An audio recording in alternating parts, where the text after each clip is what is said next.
Hour 3, Big Silz National Football Show, bottom of the hour. For our extravaganza, we are going to have Silz for a 6-hour win. Hey, man, thank you very much, Bob. Appreciate it. Craig Carton will join us at the bottom of the hour. By the way, next hour, Philly 500 is going to step in with us, too. So we'll have these guys the next 2 hours here. So we appreciate everybody jumping aboard with us. Thank you guys so much. Here, but before I move on to top 10 NFL teams, also, I want to talk Tyreek Hill and Justin Jefferson here for a second. One thing on this thing with soccer and Team USA taking on England, I said this a couple days ago. The reason why most Americans don't like soccer, our greatest athletes don't play it. Our greatest athletes play basketball, football, and baseball. You ever wonder, I mean, even the Olympic Games. The Olympic Games is more of a national pride thing. The World Cup means nothing to Americans. Now, Italy, Mexico, there's a lot of nationality, and there's a lot that, especially if you were born in Mexico, I could see how you'd be like, hey, man, Mexican national team are revered in Mexico. I get it. It's kind of like the Olympics. But in this country, nobody roots for a shitty program. Team USA is shitty. They can't compete on the national and world stage. And they will never in your lifetime. Because our athletes don't have the best athletes. When you're on the Argentina national team or the Brazilian national team, that's one of the most respected things that you could be given as a world soccer player, is to be on the Brazilian national team. If you're on Team USA, hey, by the way, the women have carried U.S. soccer for the last 20 years. Can you name me one American player? Can you name me one American player? One American player that you would go, well, this guy here is Tom Brady of soccer. Who, Clint Dempsey? He's not even on the team, right? I mean, look, and I'm not going to sit here and make some sort of rant on soccer because I don't give a shit. Tony Meoli? Who? He's a Paisan, so okay, great. But end of the day, man, I'm like, Landon Donovan, these are all dudes from the past. There's nothing redeeming about Team USA that makes people want to tune in. Nothing. I don't get it. I don't get why our country promotes this thing. Like we're some player in it. We're one of the worst national powers in soccer in the world. We will never win. Have we ever been to the Final Four? Have we ever been to the Final Four in this thing? Until the United States gets like guys like Michael Jordan and LeBron James playing soccer, you're never going to get there. But you know why you don't? Because it's a rich white boy sport. If you're not a country club guy, you can't play soccer. I don't know. I just don't get how all of a sudden every 4 years we sit here and pretend we're soccer guys. I'm not. We're about to shock the world and beat England. Third place in 1930. Okay. Once when Tim Howard played his ass off in 2014. Look at that. And by the way, I'm not disrespecting the fact that the entire world watches this thing. I'm the dummy. I get it. But I root for American stuff.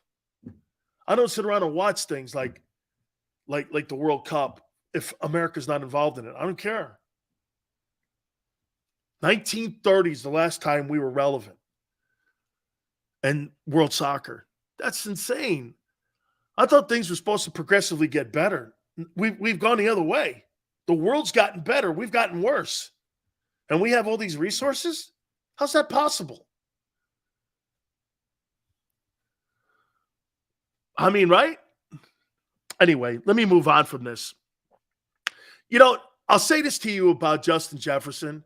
He's a great football player. He was great yesterday. I thought he was spectacular yesterday. If you had to pick a wide receiver on your football team, who would you take, Tyreek Hill, or would you take Justin Jefferson as your guy? Who's the best wideout in the game? Maybe you think Stephon Diggs. That kid was pretty special yesterday as well. Diggs, Tyreek Hill, or Justin Jefferson? If you had to pick one, and the quarterbacks were the same, Devontae Adams, he's a great player too, Mel. He's a great player. Sports. He is. He's a great player. He'll if I have a deep threat. See, when you have that deep threat, man, you frighten every coordinator in the room. Diggs is definitely the most consistent of them all. God, he's so good. The wide receiver position, I'll say this to you about the wide receiver position in the NFL today. It has overtaken the running back position of, say, 20 years ago. The NFL was built on the running backs. Today, the wide receivers have taken that thing over. I used to think that they were the frosting on the cake. Now, they are, without a doubt, they are part of the cake now. You can honestly pick your poison, but I'm personally a Diggs guy. So, can you imagine? Stephon Diggs was in Minnesota, and for them to get Jefferson, they moved him. And now he's with Allen. Both those guys are eating, that's for damn sure. God, who would you take? Oh, DeAndre Hopkins is the best third down wide receiver in the NFL. God, I love DeAndre Hopkins. There are so many really great ball players at that position. Jefferson is such a great route runner. Hill is the most dangerous offensive weapon in the league, M. Price says, because of the deep threat. D. Hopkins, JJ, and then Hill. Whew. Lucius. I love DeAndre Hopkins. I really do. AJ will step off the bus just like Jake the Snake did as a Cardinal. Man, it's a three-way tie. Hill, Jefferson, and Diggs. Whew, those three guys. I was asked this question last night. Silz, if you had to pick wideout between Tyreek Hill, Justin Jefferson, and Stephon Diggs, who would you take? I'm like,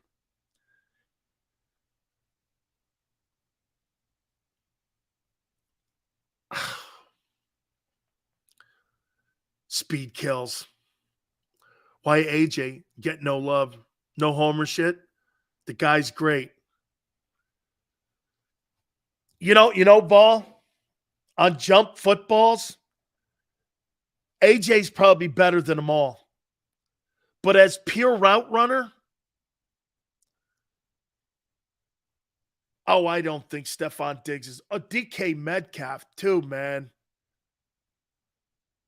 He's having a hell of a year, too, with Geno. Wait, where does Cooper Kupp land?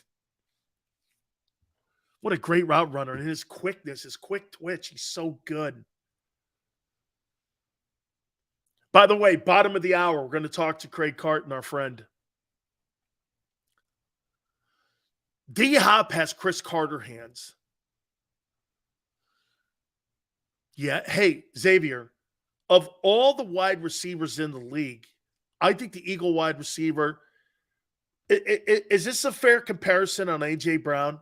I say A.J. Brown, if I were going to make a comparison, he reminds me of Michael Irvin. He plays like Michael Irvin. He's physical presence like that. He's going to push into you, not off you, but into you. Michael liked to get into guys like Aeneas Williams. And he liked to get physical with you because he thought, just like AJ, you can't stop me on jump footballs. Oh, I don't think DK Metcalf is average.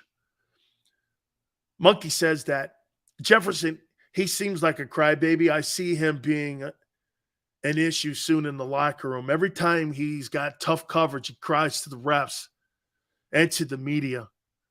Tell you what, too, one thing for sure, Monkey, you can't shit the bed against the Eagles and turn around and look horrible like that against the Cowboys and be called the elite guy in the league. You know what I mean?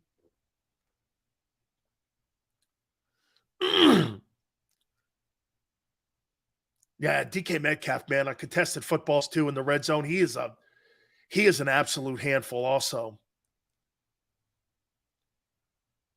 Let me give you my top 10 teams.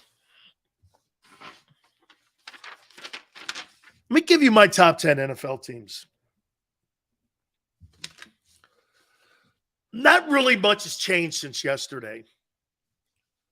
So here are my top 10 NFL teams before we talk to Craig Carton here at the bottom of the hour here. Not much has changed. I think the Patriots are still there at 10. I think that was a pretty tough ball game between them and Minnesota. I think Mac Jones, I don't know how and what the future lies for him, but I don't think he's the reason they're losing games. I got the Giants at 9. I still think, and by the way, Kayvon Thibodeau has turned out to be a good-looking football player. I think Kayvon Thibodeau is going to be in the conversation. I think the kid Aiden Hutchinson or Sauce Gardner are going to win your Rookie of the Year defensively awards. Sauce Gardner's played great football with the Jets, and I think Aiden Hutchinson has as well. Gardner, if I had to pick when it came to Rookie of the Year defensively, I'd probably pick Sauce Gardner. Plus, the New York market is going to help him. But I think Aiden Hutchinson has played really well. And you know what? I've been shocked. Tone, I don't know if you remember, but I said this about him. I watched him against Georgia last year in the semifinals, and I thought he got killed. But I've watched him a boatload of times. He's got a great motor. Can I tell you who Aiden Hutchinson of the Lions reminds me of? He reminds me of a younger version of J.J. Watt. He's always moving. He's always up the field. He's always in the play. He's got a knack for finding the ball. Tell you, man, they got a good-looking football player in Aiden Hutchinson. I've been pleasantly surprised how good that he's been able to really be an impact player on that team. I think he's got interceptions, block passes. He's had a hell of a season. That kid Thibodeau looks great too. Big Silz, Black Friday turkey drumsticks. Those are for later, my friend. Hutch reminds me of Jared Allen. I like that. That's a great comparison. Jared Allen could get around the horn. He's a good-looking pass rusher as well. Hutchinson's going to explode one year. Yeah, so you think he's a 20-sack guy? You know, you could even see Strahan a little bit in him. He is really a great-looking football player. Number 8, I got the Vikings. Whose win yesterday was more impressive? The Vikings over the Patriots, the Cowboys over the Giants, or the Bills over the Lions? I think it's the Vikings. Vikings come off getting killed. I didn't know how they'd respond. It's Turkey Day. They do not play well in spotlights. They needed a comeback win. I think of all those teams, they needed a comeback win. Vikings over the Pats. All 3 of those games were hell of games yesterday. But I thought the Vikings, they had to play well, man. They had to play well. Cowboys, man. I mean, God, are they just really rolling up on them right now? So I got the Vikings at 8. I thought that was a big win for them. Number 7, I got the Ravens here. Ravens have to play better defense. If they don't play better defense, in my opinion, they're not going anywhere. Number 6, the 49ers. This is, I think, the Eagles' biggest threat is the 49ers. What you don't want to see is a completely healthy San Francisco 49er team. That 49er team is good. There's a lot of good football players on that Niner team. Again, here's the advantage, though. The Eagles will have home field advantage at Lincoln Financial. I got the Dolphins at 5. Is it me? Are the Dolphins a better football team right now without Brian Flores? You think they're better under this new coach? You think they're better under the new coach instead of Brian Flores? I think there's less chaos in Miami now. Right? You think they're better? I think the Dolphins are better. And by the way, I think Brian Flores is a hell of a coach. Dolphins are definitely more explosive with the new coach. How many people think Brian Flores gets another opportunity to be a head football coach in the NFL? You think Brian Flores gets a chance?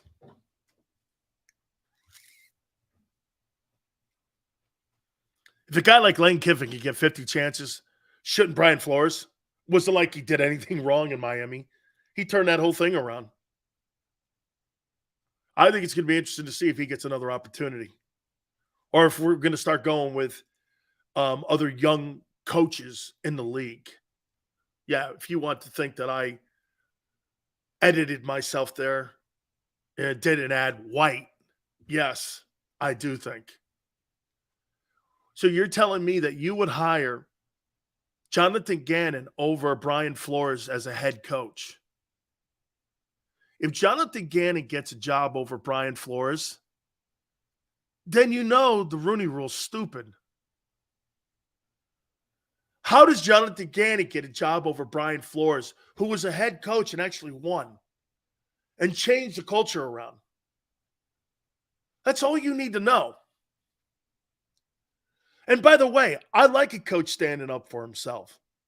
If he thinks the owner sucks and there's nothing wrong with that. If that was a white guy, I'd be okay. He'd show leadership. The other guy, well, he's a malcontent. So Brian Flores won't get a head coaching job, but Jonathan Gannon will. If that happens, seriously, the Rooney Rule's a joke. It's already a joke because it's code for affirmative action. I've said this before to you, and I'll say it 100 times to you until I'm blue in the face. I don't want a black coach as my head coach. I want the right coach. I want the right man. I want Mike Tomlin. You think players in that locker room at Pittsburgh look at Mike Tomlin as a black coach, or do you look at him as a head coach? Mike Tomlin's a head coach to me, who happens to represent African Americans. He is the best coach in the game. I love that guy. I mean, all the guys in the league, I want to play for him. You know why? He don't care if you're making $8 million or 8 cents. He's going to put your ass on blast. He's always done that. I've got 4 former teammates of mine who are on his coaching staff who go like this. No matter who you are, you could be Big Ben. You could be anybody. Mike Tomlin's going to put the shit bricks on you, man. If you're not doing the things the way he wants you to have them done, he's going to call you out always. He goes like this. That's what the front office people are worried about when it comes to paying you. But when it comes to playing you, that's my concern. I don't give a shit what you make. I love him. I love Mike Tomlin. He may have a shot to run the table. I doubt it. Okay? Steven, Rooney Rule is just a formality, no teeth. Yeah, do you think it's any coincidence that Brian Flores had to work in Pittsburgh? Of all places, right? Where else was he going to work? I bet you Bruce Arians would have hired him. Bruce Arians is another good coach because Bruce hires the best people too. I like people who hire the best people. I think Flores should get another shot. So do I. But you see, you know what's going to happen, Kevin? He'll be in line for some shitty job like Carolina or Houston.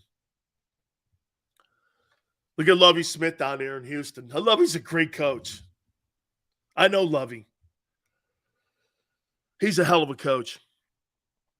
Number 4, I got the Cowboys. Big Silz top 10 NFL teams. Number 3, I got the Bills. Number 2, I got the Eagles. And number 1, I got the Kansas City Chiefs. So I got Patriots, 10. Giants, 9. Vikings, 8. Ravens, 7. 49ers, 6. Dolphins, 5. Cowboys, 4. Bills, 3. Eagles, 2. Chiefs, 1. That's where I got you. All right, I'm going to take a quick timeout before Craig Carton joins us.